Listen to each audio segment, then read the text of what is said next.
Transit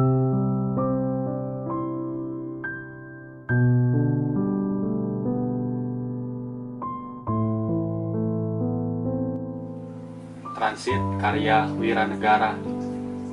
Bila kau sedang dekat dengan seseorang, menjadi yang pertama dikabari saat dia sedang ada masalah, menjadi saksi berbagai prestasi yang tak henti dia ceritakan, atau menjadi kawan penghabis waktu dari senja hingga ufuk rindu, maka ketahuilah bahwa hatimu sedang berada dalam bahaya. Lewat tulisan ini, aku hadir bukan untuk menyelamatkanmu, membawa kesadaranmu menyelami luka lebih dalam. Sebab, kedekatan seringkali mematikan nalar, membius lewat kenyamanan, membunuh lewat pujian. Ketahuilah, sekalipun dia tak pernah menginginkanmu, dia hanya benci sendiri. Keangkuhannya butuh ditemani, dan hati butuh disanjung atas berbagai kisah perih yang pernah dia lewati. Nyatanya, bukan kau kan yang selama ini dia ceritakan sebagai kesayangan? Mari kita telaah lebih jauh. Suatu hubungan indah bila yang terjadi adalah saling, bukan sekadar yang paling.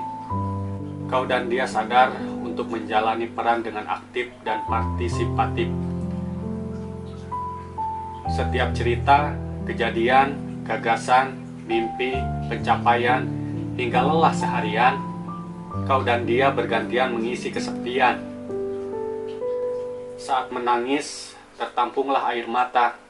Begitu pula saat bahagia, terbagi dengan bijaksana. Tidak ada yang berlebihan. Semua terbagi secara optimal tanpa mengerdilkan potensi hangatnya kebersamaan. Lalu, bila kau ketahui tidak pernah ada kesempatan yang sama saat kau dan dia duduk di satu meja, sudah sepantasnya kau bunyikan sirine tanda bahaya. Berjam-jam kau dengarkan keluh kesahnya, menanggapi hal-hal asing yang sebenarnya kau tak begitu peduli, membawanya ke tempat-tempat menenangkan, memberi rasa aman, menyiapkan jaket saat dia kedinginan, antar jemput kosan tepat waktu, hingga melewatkan pertemuan besar hanya untuk dia seorang. Ya, untuk dia yang bahkan sekali saja kau mencoba membuka topik tentang dirimu, dia langsung mengalihkan ke pembahasan lain. Gila, sengeri inikah kau mendambakan hati yang belum tentu bisa kau miliki?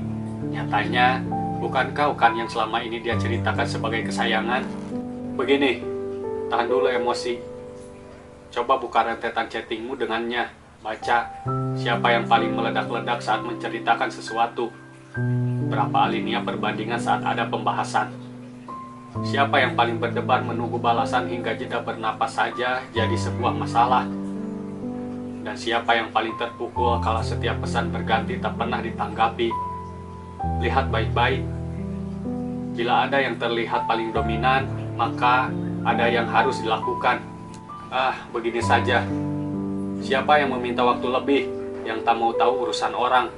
Pokoknya detik itu juga tidak boleh ada yang lebih penting dari dirinya. Siapa? Ayo coba siapa? Begitu ponsel berdering, harus segera diangkat dan tidak boleh ada suara lain selain yang menelpon tersebut. Kau tahu itu siapa? Kau tahu semua itu kenapa? Kau tetap bertahan? Ya, kau sering menyebutnya cinta. Saat kau dibutuhkan, kau harus segera datang. Ketika kau butuh pertolongan, pesanmu seakan menghilang.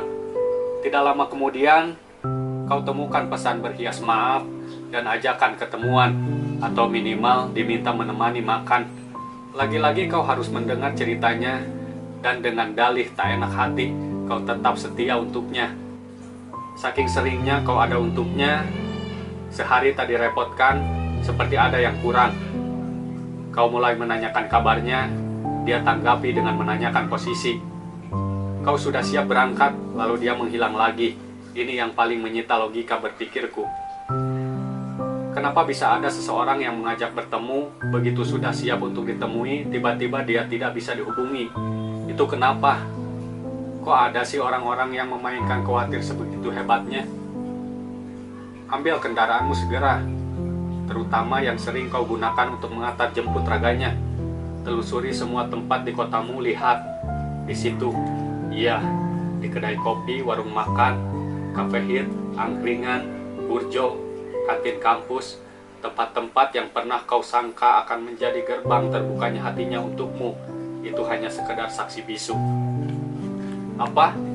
Suap-suapan, saling sentuh hidung, cubit pipi, membaca garis tangan masing-masing, saling menatap lama sambil tersenyum, senggol-senggol manja, itu hanya ada di sekitarmu.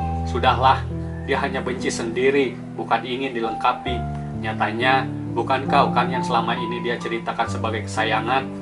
Bagaimana? Nikmat bukan rasanya bertahan dalam kesakitan? Mantap betul, hebat. Loh, itu hatimu bisa bertahan begitu lama menyaksikan tumbuh kembang sakitnya. Tunas muncul, bunga semerbak harum, matang buah sedap nan ranum.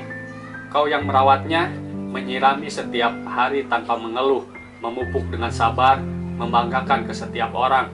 Kau unggah di Instastory, kau kicaukan di Twitter, kau jadikan kebanggaan di pet.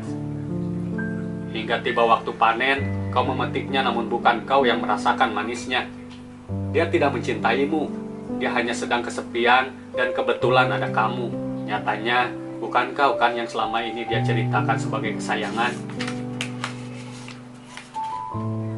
Aku sangka kau tertarik kepadaku. Ternyata kau hanya tak enak bila membiarkan pesanku. Mantap nian, pagiku beku dihantam kenyataan.